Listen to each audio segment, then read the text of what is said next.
Come on in, pull up a chair, take a load off, because today I will be reviewing and paging through Adventures in Middle Earth, Erebor Adventures, which is, of course, for 5th edition Dungeons and Dragons. This is open game license. So, is this a must have adventure supplement for fans of Adventures in Middle Earth?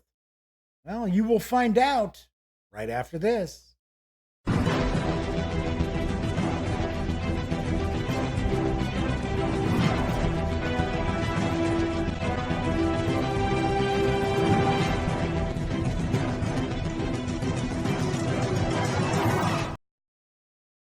Howdy, howdy, howdy, gang. Yes, I'm Jeff McAleer, back once again as your host here at the Gaming Gang channel. So, as I mentioned in the open, today I will be reviewing and paging through Erebor Adventures, which is for Adventures in Middle Earth, from my friends over at Cubicle 7 Entertainment. It is written by John Arcadian. I'm going to point out if I mispronounce anybody's name, I apologize right up front. Also written by Paul Butler, John Hodgson, Andrew Kenrick, my pal T.S. Lucart, Paul Missioner, Francesco Nepatelli, Jacob Rogers, Gareth Ryder Hanrahan, James Semple, Jonathan Semple, and Graham Spearing, with art provided by Paul Bourne, John Hodgson, Sam Manley, Jan Pospisil, taking a stab on that one, and Scott Purdy. Of course, this arrived in stores about a couple of weeks ago. So most of your friendly local game stores should have this available in hardcover. It does carry an MSRP of $39.99. It is also available over at Drive-Thru RPG in PDF for $19.99. Of course, whenever I mention Drive-Thru RPG, keep in mind the Gaming Gang is an affiliate of the One Bookshelf sites. So if you are swinging over to Drive-Thru RPG, please stop by thegaminggang.com first, click on one of our banners, and that way, if you happen to make a purchase, you get a little piece of that sale. All right, so without further ado, let's dig into Erebor Adventures over at the other camera. We've got Adventures in Middle Earth, Erebor Adventures for 5th edition Dungeons and Dragons. That is the Adventures in Middle Earth line. Save Dale on the Lonely Mountain in these 6 linked, ready-to-play adventures for the world's greatest fantasy setting. So let's take a look at the back real quick.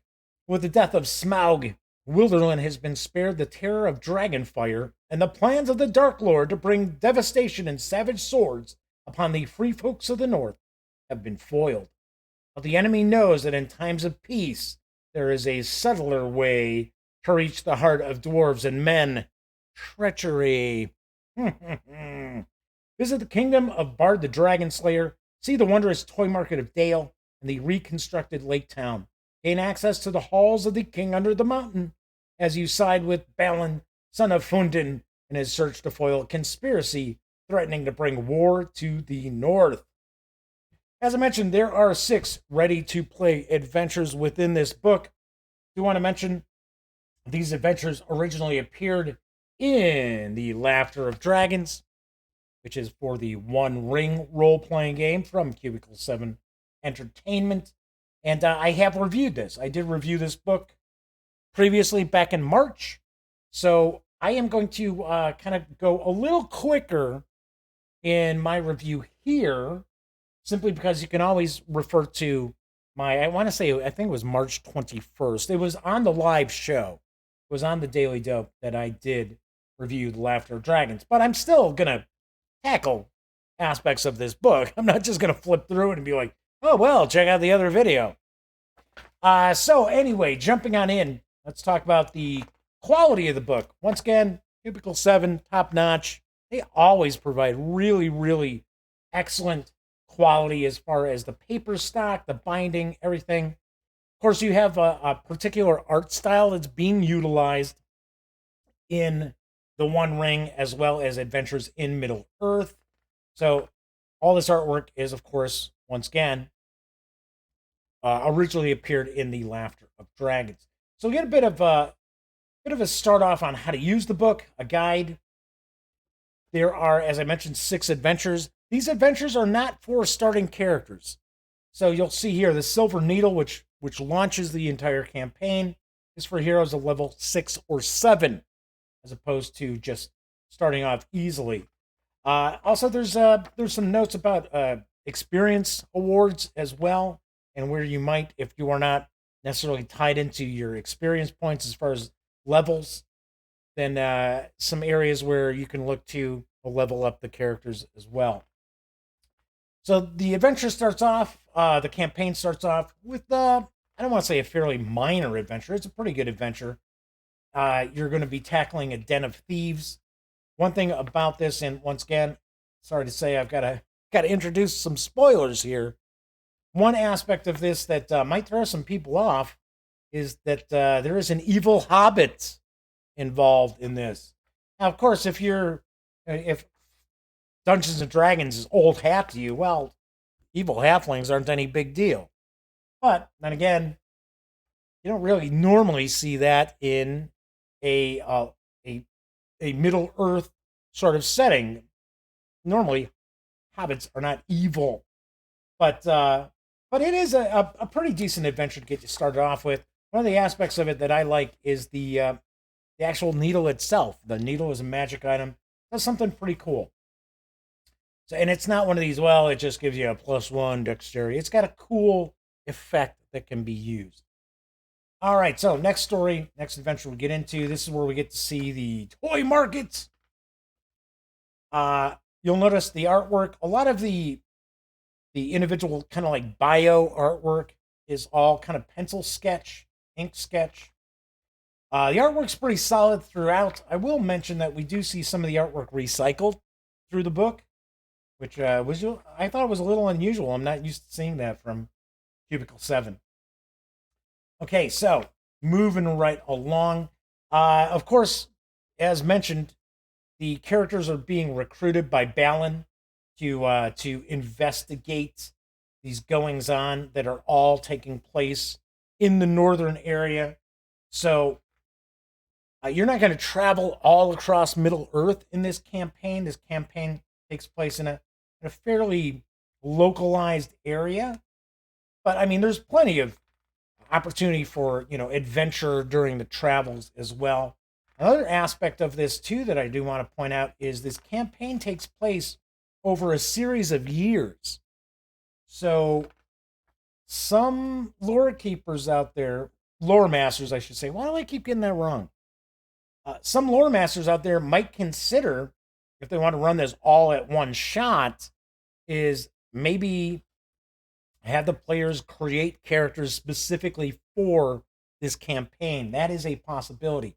Otherwise, you're going to be kind of plugging this in back and forth, kind of taking these adventures and kind of plugging them into where you feel that they're going to fit best in the timeline of your campaign. So you want to mention that as well. So we get into Sleeping Dragon's Lie.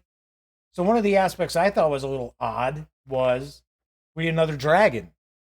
So how many dragons hang around Dale at Lake Town? Sort of like, okay, I didn't remember there being a lot of dragons in Lord of the Rings. I don't seem to remember any. There's only one dragon that I recall in Tolkien.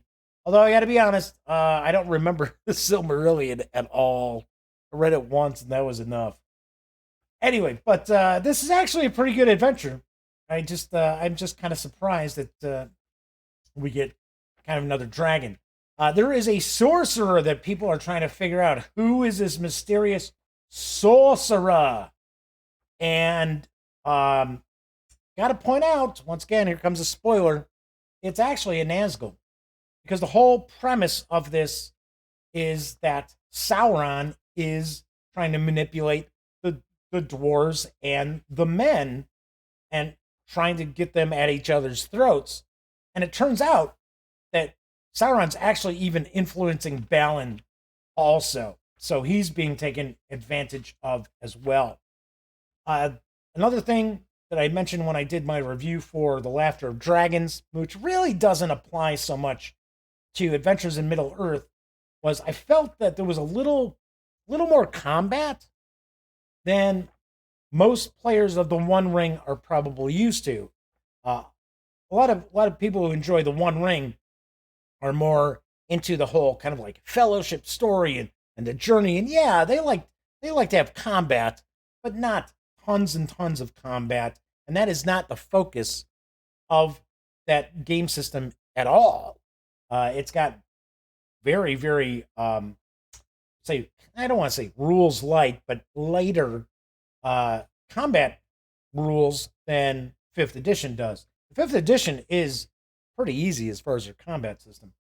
So, but that to me really doesn't apply to this book simply because people who are playing Adventures in Middle Earth are more attuned to Dungeons and Dragons, and Dungeons and Dragons traditionally has a good amount of combat. Doesn't always have to have a lot of combat, but most players of D&D like the combat aspects of the system. Anyway, so it turns out, the sorcerer is a Nazgul, and the players are going to have to take on a Nazgul. So, yeah, there's a reason why the player characters are of a specific level.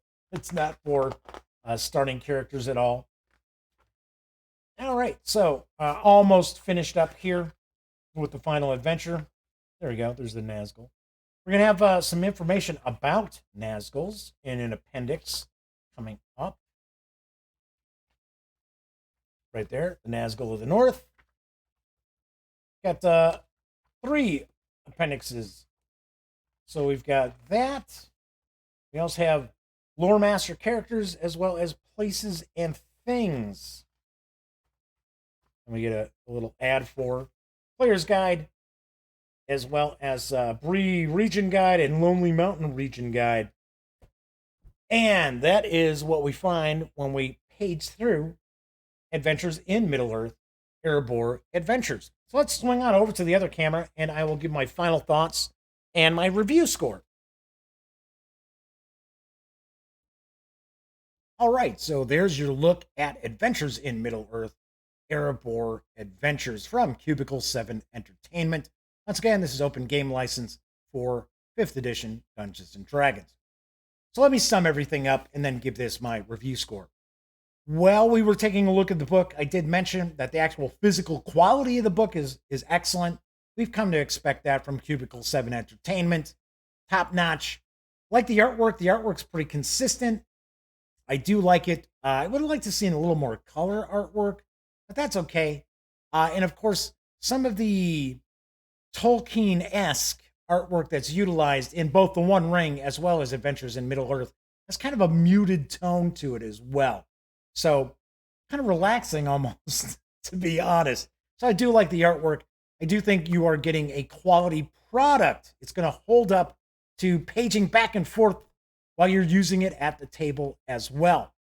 As far as the adventure supplement itself, the adventures, they're good. They're just not amazing, right? They're not fantastic. This is very solid, not spectacular. Now that's not a bad thing. This is good. It's just I was a little disappointed because we've seen so much fantastic stuff coming out from Cubicle 7 Entertainment recently. It's just a notch below what my expectations were. But like I said, this is still good. This is still very solid. I do want to mention for lore masters out there who are going to try to incorporate the adventures within a campaign they're already running, it could be a little bit difficult because this campaign does run across a few years. So you might want to just run characters through this adventure all at one, not one sitting, I should say, but run this campaign once your characters are 6th or 7th level. Kind of focus on these adventures as opposed to trying to squeeze them in to your own campaign. All in all, really do think this is a good book.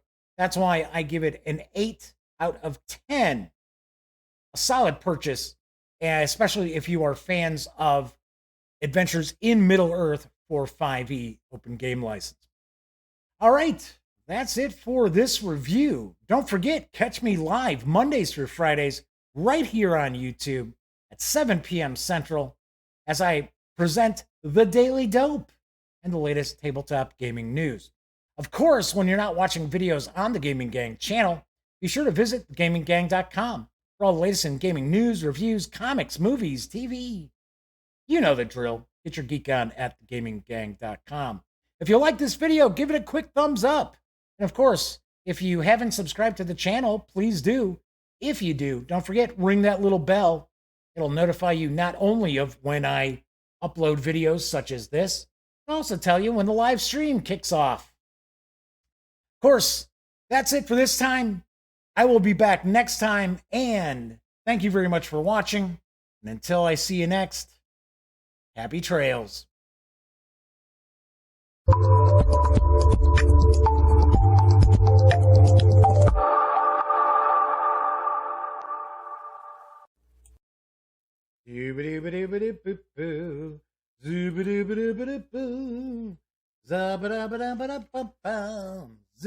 Whoa, hey.